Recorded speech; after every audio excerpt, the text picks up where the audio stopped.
Pag-usapan po natin ang Premier Career College. It's a Filipino-owned school sa Baldwin Park. We've had them before on the show at medyo nawala po, matagal na hindi natin nakausap. But what's new, Dr. Fe Ludovico Aragon? What's new with Premier Career College? We have new programs. Okay, actually, yung aming medical assisting program has been revised to include medical billing and coding, which is not really offered in a lot of schools like ours. So medyo unique. Right. So we'll talk about that just a little bit more, but I'd like to make mention, meron din pong bagong muka sa Premier Career College. You just recently joined the family, but you're very popular among Filipinos, sa Philippine-American community. Dr. Gelus, hello and welcome to Kababayan LA. It's nice to be back. Ano naman ang role mo sa bagong pamilya ng Premier Career College? Ako po ang Director of Administrative and Educational Services at Premier Career College. I handle all the administration, including admission, financial aid, student services, and educational services, all the programs in the school. Right. And the good news is Premier Career College is now celebrating your 20th anniversary. Congratulations. Dr. Fe, can you take us back to 20 years ago when you were starting Premier Career College? What was the driving force behind it? Well, we started in 1991, and of course, the driving force is to help the community with programs that can help not only our kababayans, but other members of the community for jobs, okay, jobs that are needed. Okay, mga short-term courses that will lead to jobs. Right. And that's what I think is important for our kababayans, especially those who migrate here, Dr. Gelus, and you can correct me if I'm wrong. When we move here, usually yung tinapos natin at experience natin sa Philippines, hindi natin nagagamit dito because we have to be relevant. So what usually happens to those immigrants? Well, we offer them short courses which they can complete together. We also offer financial aid to those who are qualified.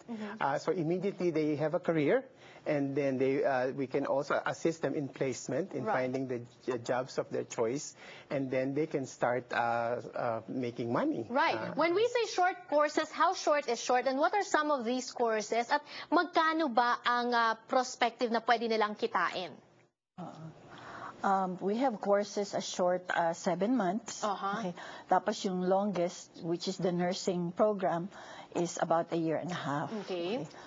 Ang kikitain nila, depende sa course na kukunin nila, pero base sa mga figures ng EDD, they can earn as much as $15 an hour to about $25 an hour. $15 an hour right after graduation, and it's just a 7-month course. And what's nice about Premier Career College is they allow you to work during the day also to support your family, part-time. You offer night classes as well. Yes, we have morning, afternoon, and evening sessions, and even weekend sessions for our nursing programs. Pero meron din kayo mga full-time students, those who avail of the financial aid. How difficult is it to get that? Because of course, now with the situation in our economy, kailangan ng mga kababayan natin yon. What are the requirements? We have a financial aid department that will be able to assist the students in all aspects of the from the application all the way to the processing of the financial aid. Anong kailangang visa?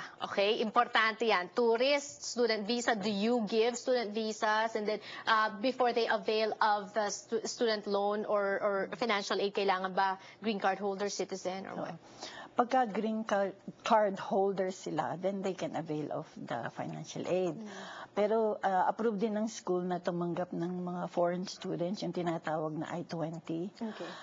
Hindi sila nakaka-avail ng financial aid, pero ang school mismo ang tumutulong sa kanila. So we allow them to pay in installment. Right, right. And that is good, ha? Kasi kung tumatanggap kayo ng student visa, that means a tourist can come here, decide to stay here, then a student visa will allow them to stay here legally. Correct. Correct. And at the same time, you also, after graduation, you place them in different jobs. We assist them in placement, yes. Wonderful. And I think the kind of training that we provide them, both in terms of yung knowledge and skills, as well as, we call them soft skills, which are training in professionalism, attitudes in getting the jobs that they wish to be able to find Well later said. on. We help them a lot also. Sounds wonderful. Ayan po ang mga pictures sa inyong screen. That's the website as well. If you want to get more information, they do have different programs, especially for the summer. May open enrollment sa iba't ibang mga courses. Check them out. Also, the number is right there. More power to both of you. More power to Premier Career College. And once again, happy 20th anniversary. Thank Thank you very much. Janelle. From Yeah. school, let's talk to students when we return on Kababayan LA, 2 of the top 10 outstanding Filipino-American high school students in Los Angeles. Be inspired, don't go away.